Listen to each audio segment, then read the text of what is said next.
Hello friends, स्वागत है आपका आपके अपने लीगल चैनल सोच पर प्रहार में। मैं हूं एडवोकेट सनी शर्मा और दोस्तों आज के इस वीडियो में मैं आपके साथ नई जानकारी शेयर करने वाला हूं।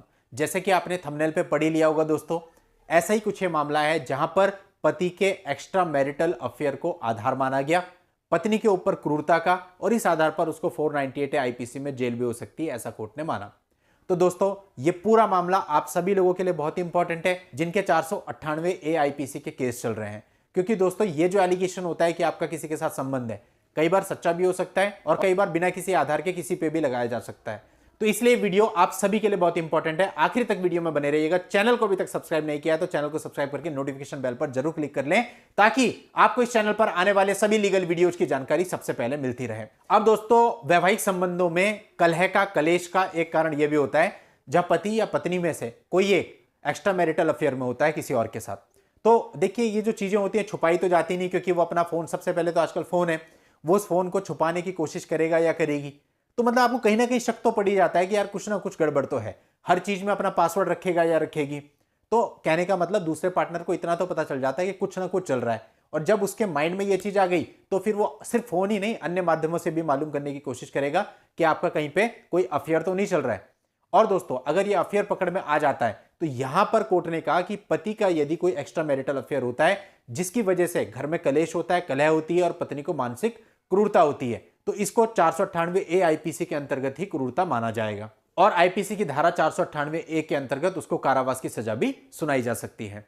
अब दोस्तों बहुत सारे कारकों को देखते हुए कोर्ट ने निष्कर्ष निकाला कि भाई सारी चीजों को देखते हुए यह बिल्कुल स्पष्ट है कि पति का जो एक्स्ट्रा मैरिटल अफेयर होता है उसकी वजह से पत्नी को मानसिक क्रूरता होती है और ये जो पति का कृत्य है ये निसंदेह 498 ए आईपीसी के अंतर्गत पत्नी पर क्रूरता माना जाएगा। अब दोस्तों यहां पर एक्यूज पर्सन की तरफ से यह तर्क दिया गया कि केवी प्रकाश बाबू बनाम कर्नाटक राज्य सन 2016 में सुप्रीम कोर्ट ने माना कि एक्स्ट्रा मैरिटल अफेयर पत्नी को मानसिक क्रूरता के अधीन नहीं करते। देखिए दोस्तों यहाँ पे ये वीडियो आपके लिए इसलिए भी बहुत इंपॉर्टेंट होने वाला है क्योंकि जैसे आप लोग समझते हो कि आपका कोई मामला चल रहा है तो उसमें आप माननीय सुप्रीम कोर्ट का कोई जजमेंट लगा देंगे तो जजमेंट के अकॉर्डिंग ही सब कुछ होगा।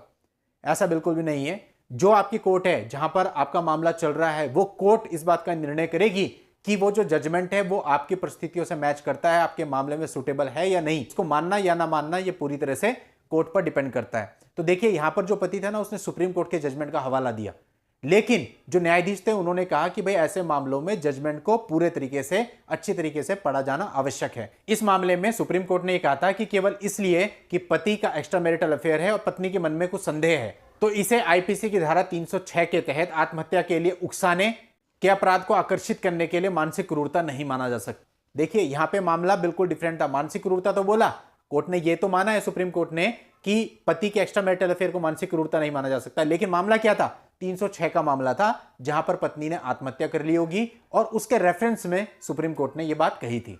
सुप्रीम कोर्ट ने इसी फैसले में आगे यह भी कहा था मानसिक क्रूरता की अवधारणा इसमें शामिल लोगों के सामाजिक स्तर, व्यक्तिगत धारणा, उनके धीरज और संवेदनशीलता के स्तर पर निर्भर है। अदालत ने कहा कि हालांकि इसको सामान्य बनाना मुश्किल होगा, लेकिन प्रत्येक वो व्यक्तिगत मामलों के तथ्यों के आधार पर इसका निर्धारण किया जाना चाहिए। तो दोस्तों इस आधार पर कोर्ट ने माना कि जो सुप्रीम कोर्ट के जजमेंट का आप रेफरेंस दे रहे हो उसको अगर आप पूरा पढ़ेंगे तो आपको पता चलेगा कि वो थोड़ा सा अलग है, वो आपके मामले की परिस्थितियों से मैच नहीं करता। तो यहां आपके सीखने के लिए भी बहुत कुछ है कि यदि आप किसी जजमेंट का हवाला कोर्ट में दे रहे हैं तो पहले उस जजमेंट को पूरा पढ़ लें और देख लें कि उस जजमेंट में जो निष्कर्ष निकाला गया है वो किन बातों को ध्यान में रख करके निकाला गया है, किस कंटेक्स्ट में चीजें बोली गई। केवल कंक्लूजन देख करके वो जजमेंट की कॉपी आपको नहीं लगानी है, ऐसे में आपको नुकसान होगा, आपको आपके मामले में उस जजमेंट से कोई राहत नहीं मिलेगी। तो बहुत सोच समझ करके जजमेंट्स को यूज करना होता है। लेकिन अमूमन ये होता है कि लोग क्या करते हैं कि केवल जजमेंट का कंक्लूजन देखते हैं कि जजमेंट में बोला क्या गया है और वैसा कुछ उसे अपने मामले से लगे तो वो उसको यूज कर लेते हैं। आप पहले पूरा जजमेंट पढ़िए, उसमें गवाहों ने क्या कहा, कोर्ट ने क्या माना, सामने वाला जो काउंसिल होता है स्टेट का उसने क्या कहा, एक्यूज पर्सन के काउंसिल ने क्या कहा, किन मामलों के रेफरेंस को लेते हुए वो जजमेंट दिया गया है। अब दोस्तों इस मामले की बात करें तो यहां पर कोर्ट ने कहा कि इस मामले में जो पति के एक्स्ट्रा मैरिटल अफेयर हैं वो गवाहों के माध्यम से साबित हुए थे और पुलिस ने इस रिश्ते से जो बच्चे ने जन्म लिया था उस बच्चे का जन्म प्रमाण पत्र भी कोर्ट में पेश किया था।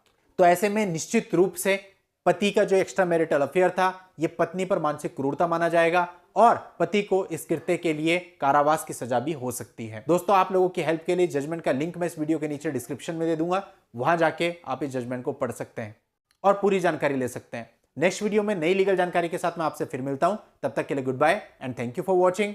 Take care.